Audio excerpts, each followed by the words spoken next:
Assalamualaikum warahmatullahi wabarakatuh. Saya Arini Nur Abida dari Prodi PAI kelas A2 akan menyampaikan tentang pengantar studi Islam, yang mana kali ini menginjak bab ke-6 tentang sumber utama studi Islam, hadis. Yang mana pada pertemuan yang lalu kita sudah membahas tentang sumber utama studi Islam, yaitu sumber utama studi Islam Al-Quran. Maka sebagai kelanjutannya, sekarang sumber utama studi Islam hadis.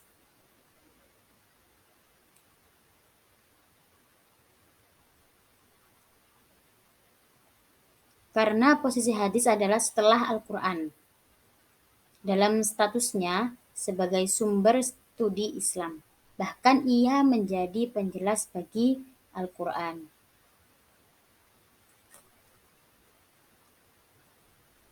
Di mana pada materi ini ada beberapa pengertian, yaitu tentang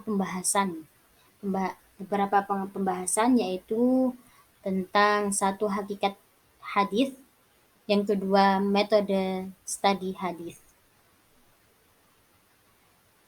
Hadis adalah yang pertama tentang hadis, hakikat hadis.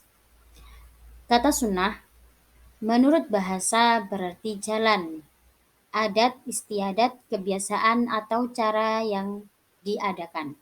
Sunnah atau hadis kemudian didefinisikan sebagai segala sesuatu yang datangnya dari Nabi Muhammad SAW selain Al-Quran, baik berupa ucapan, perkataan, ataupun perbuatan dan ketetapan Rasulullah, dan termasuk sumber kedua ajaran Islam setelah Al-Quran. Sunnah juga sering disebut dengan hadis, yang secara etimologi berarti baru atau al-jadid, lawan dari lama al-qadim. Ia berarti juga ucapan, perkataan, cerita atau berita.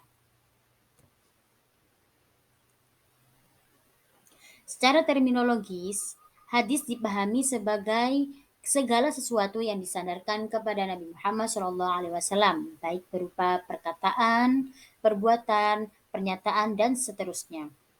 Jadi, dalam Islam, hadis merupakan istilah yang dinisbatkan pada Nabi Muhammad SAW dalam riwayat spesifik mengenai ucapan, perbuatan pada Nabi Muhammad SAW. Pada masa Nabi Muhammad, narasi hadis berbentuk informal, di mana orang-orang di sekitarnya membicarakan apa yang dikatakan atau dilakukan Nabi Muhammad SAW persis seperti mereka membicarakan tentang perbuatan mereka sehari-hari. Berbeda dengan Al-Quran, hadis tidak pernah dicatat di masa Nabi. Alasannya bahwa pencatatan dan penghafalan hadis dilarang oleh Nabi Muhammad SAW, dikhawatirkan akan terjadinya pencampuran antara Al-Quran dan hadis. Setelah Nabi wafat, para sahabat mengumpulkan berbagai riwayat, kemudian menceritakannya kembali pada kalangan mereka, agar memori hidup keteladanan Nabi dapat mempengaruhi kehidupan mereka.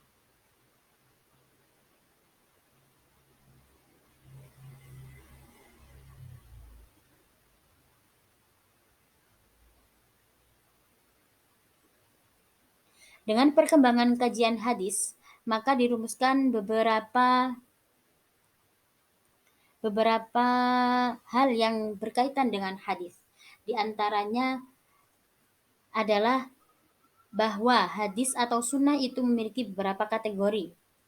Kategori sunnah atau hadis yaitu ada dua. Yang pertama sunnah qauliyah, yang kedua sunnah fi'liyah. Yang mana di sini sunnah qauliyah adalah sesuatu atau kesunahan Nabi yang hanya berupa ucapan, baik berupa pernyataan, anjuran, perintah, atau larangan.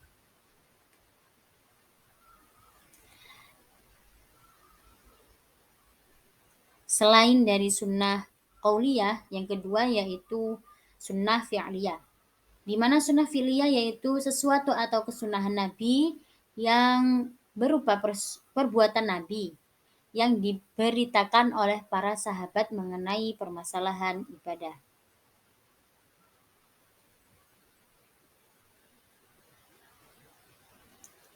Di samping itu, sunnah qauliyah dan fi'liyah juga terdapat sunnah taqririyah, yaitu sunnah Nabi, yang berupa penetapan Nabi terhadap perbuatan para sahabat yang diketahui Nabi.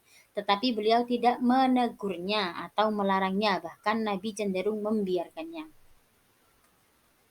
Dari sinilah ada perbedaan-perbedaan dan persamaan konsep antara hadis sunnah, athar, dan khobar yang kadangkala silih berganti digunakan, walaupun kadangkala juga mengandung pengertian yang berbeda.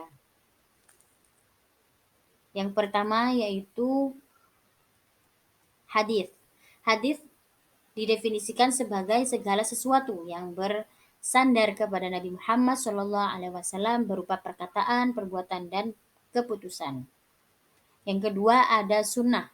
Sunnah adalah segala sesuatu yang bersandar kepada Nabi Muhammad SAW berupa perkataan, perbuatan, dan keputusan. Sunnah juga tidak membahas tentang syariat saja, akan tetapi juga membahas tentang pemahaman fikih. Yang ketiga yaitu tentang athar. Athar yaitu sinonim hadis dan sunnah. Yang kedua, berupa perkataan, perbuatan, dan keputusan sahabat Nabi. Yang keempat, khobar. Khobar juga sinonim dari hadis dan sunnah, sama dengan athar. Juga, khobar juga berupa perkataan, perbuatan, dan keputusan para nabi, sahabat Nabi. Yang ketiga, berupa perkataan, perbuatan, dan keputusan ulama.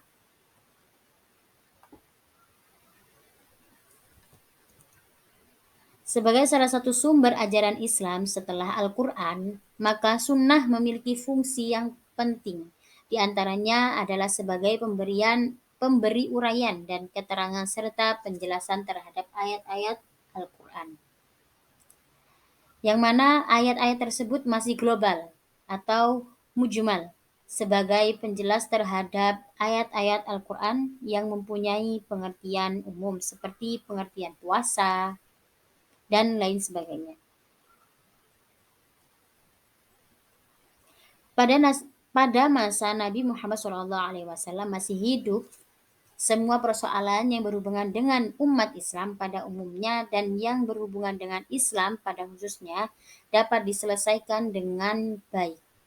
Oleh karena itu penulisan hadis pada masa itu tidak dilakukan, bahkan Nabi melarangnya karena dikhawatirkan ada campuran antara hadis dan Al-Quran.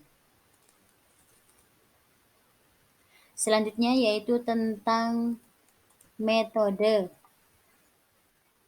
studi hadis. Metode studi hadis yaitu untuk melacak validitas sebuah hadis. Metode ini yang umum digunakan adalah melalui penilaian terhadap sanad atau perawi hadis dan matan.